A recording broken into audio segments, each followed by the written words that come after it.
मरकजी वज़ारत दाखिला ने अनलॉक 2 की गाइडलाइंस भी जारी कर दी है। अनलॉक 2 1 जुलाई से शुरू हो जाएगा। इसमें हुकूमत ने पहले से जारी पाबंदियों और कंटेनमेंट जोन में जारी बंदिशों को छोड़कर सभी तरह की सरगर्मियों की इजाज़त दे दी है। हालांकि अनलॉक के दूसरे मरहले में भी मास्क पहनना और समाजी दूरी यानी सोशल डिस्टेंसिंग पर अमल पहले की तरह लाजमी होगा। अनलॉक के दूसरे मरहले में रात में लगने वाले कर्फ्यू के वक्त में तब्दीली की गई है। अब रात 10 बजे से सुबह 5 बजे तक ही ये कर्फ्यू जारी रहेगा। नई गाइडलाइंस के मुताबिक 31 जुलाई तक स्कूल, कॉलेज, तालीमी इदारे बंद ही रहेंगे।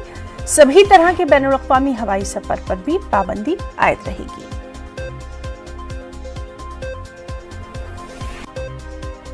और अब बात करेंगे कोरोना की। मुल्क में लगातार कोरोना के मामले बढ़ते जा रहे हैं। कोरोना पॉजिटिव मरीजों की तादाद बढ़कर 5,48,000 से तजावुज कर चुकी है, जबकि 16,000 से ज्यादा मरीजों की मौत हुई है। पिछले 24 घंटों में कोरोना के 19,459 नए मामले सामने आए हैं, जबकि 380 लोगों ने कोरोना से अपनी जान गंवाई है।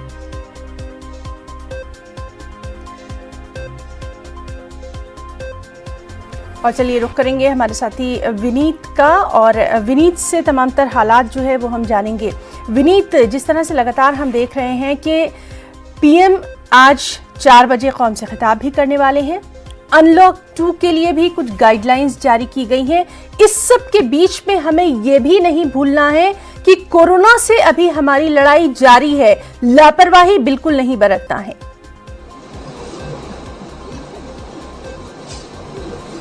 जी हिना, निश्चित तौर पर मैं आपको बताना चाहूंगा कि जिस तरह से अनलॉक 1 को अनलॉक 1 के बाद अनलॉक 2 को जारी किया गया, उसके बारे में गाइडलाइन जारी किया गया। उसमें साफ तौर पर यह कहा गया है कि एहतियात जो है वो लोगों को बरतना है, क्योंकि जो अनलॉक 1 और अनलॉक 2 में हम बहुत ज्यादा अंतर नहीं देखते हैं। नाइट कर्फ्यू में जो है वो 9 बजे पहले लग जाता था, अब वो 10 बजे लगेगा, और पहले जो है वो सुबह के 5 बजे तक लगा रहता था, अब 4 बजे तक, माफ कीजिए 6 बजे तक लगा रहता था, वो अब 5 बजे तक लगा रहेगा। तो नाइट कर्फ्यू में थोड़ी सी ढील दी गई है।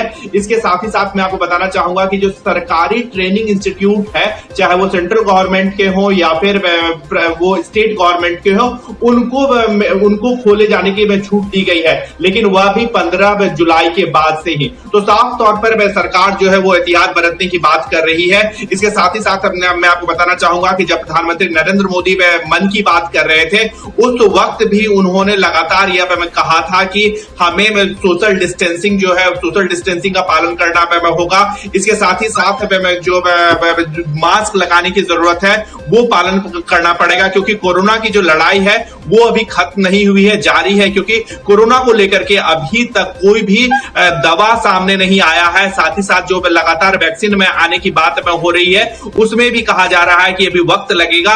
तो जब तक कोरोना को लेकर के दवा सामने नहीं आता या फिर कोई वैक्सीन सामने नहीं आता, तब तक जो है वो कोरोना के खिलाफ जो जंग है उसमें बड़ा हथियार जो होगा वो सोशल डिस्टेंसिंग बड़ा हथियार होगा, मास्क बड़ा हथियार होगा। साथ ही साथ जो रूल्स दिए गए हैं, जो गाइडलाइंस दिए गए हैं कि जरूरत हो तभी घर से बाहर निकले, और जिस तरह से रेस्टोरेंट्स में जिस तरह से पाबंदी लगाई गई है कि कम ही संख्या में लोग जो है वो वहां पर जा सकते हैं, लगातार सैनिटाइजेशन में करना पड़ेगा, और इसी तरह के अन्य रूल्स जो है वो मार्केट्स में लगाए गए हैं। तो साफ तौर पे इसे भी पालन करना पड़ेगा।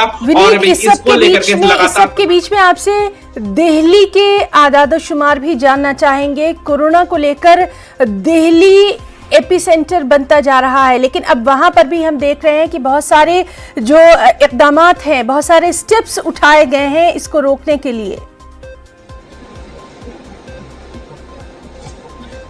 जी निश्चित तौर पर दिल्ली में लगातार कोरोना के मामले जो है वो लगातार बढ़ रहे हैं, और जहां तक कि ग्रोथ रेट के बारे में बात में की जा रही थी, जो पहले कुछ दिनों पहले तक मुंबई में एपिसेंटर था कोरोना का, वह अब दिल्ली हो गया है। और कहीं ना कहीं जो आंकड़े बता रहे हैं कि ग्रोथ रेट जो है कोरोना का वो दिल्ली में ज्यादा है, मुंबई के कंपेयर। लेकिन मैं आपको बताना चाहूंगा, इसको लेकर के केंद्र सरकार और राज्य सरकार दोनों ने मिलकर के तैयारी की है और कई आइसोलेशन सेंटर्स में खोले गए हैं और कुछ को स्टैंड बाय में रखा गया है। मैं आपको वो वाकया याद दिलाना चाहूंगा, जब आईटीबीपी के आइसोलेशन सेंटर या कोरोना में सेंटर को देखने के लिए केंद्रीय गृह मंत्री अमित शाह गए थे, वहां पर उन्होंने में एक बात जो कही थी कि वे ईश्वर ना करे कि इसकी जरूरत जो है वो में कभी पड़े। तो साफ तौर पर जो एहतियात जो है, जो तैयारियां जो है वो केंद्र और राज्य सरकार मिलकर के काफी कर रही है। लेकिन जो तैयारी है जो की जा रही है, न सिर्फ अभी को देख करके की जा रही है बल्कि भविष्य को लेकर के भी तैयारी की जा रही है। मैं आपको बताना चाहूंगा कि जो दिल्ली में लगातार मामले बढ़ रहे हैं, तो साथ ही साथ सरकार का यह दावा है कि लगातार जो टेस्टिंग है वो टेस्टिंग को बढ़ाया जा रहा है। सरकार इस थ्योरी पर अब काम कर रही है कि टेस्टिंग को बढ़ाना चाहिए और जहां पर कोरोना पॉजिटिव लोग पाए जाते हैं उन्हें में कंटेनमेंट जोन में तब्दील कर देना चाहिए और लोगों को पहचान करके लोगों की जो कोरोना पॉजिटिव लोग हैं एहतियात बेहद जरूरी है और जिस तरह से अभी तक कोरोना से हम सबकी लड़ाई जारी है उसको आगे भी बरकरार रखना है। विनीत, बहुत बहुत शुक्रिया आपका तमाम तफसीली जानकारी के लिए। आप खुद भी अपना वहां बहुत ख्याल रखिए। और इस सबके बीच में कोरोना वायरस के खिलाफ पहली दवा तैयार हो गई है। भारत बायोटेक ने दावा किया है कि कोविड-19 के खिलाफ दवा तैयार हो गई है। वहीं दवा को क्लिनिकल ट्रायल की मंजूरी भी मिल चुकी है। दवा का नाम कोवैक्सीन रखा गया है।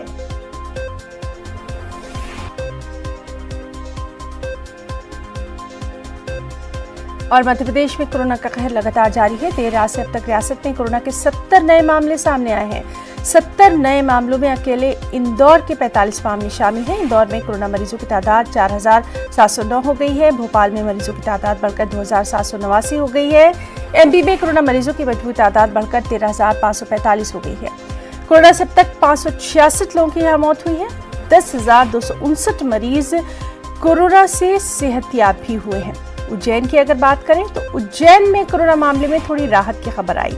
2200 नमूनों में से एक भी कोरोना का मरीज नहीं पाया गया।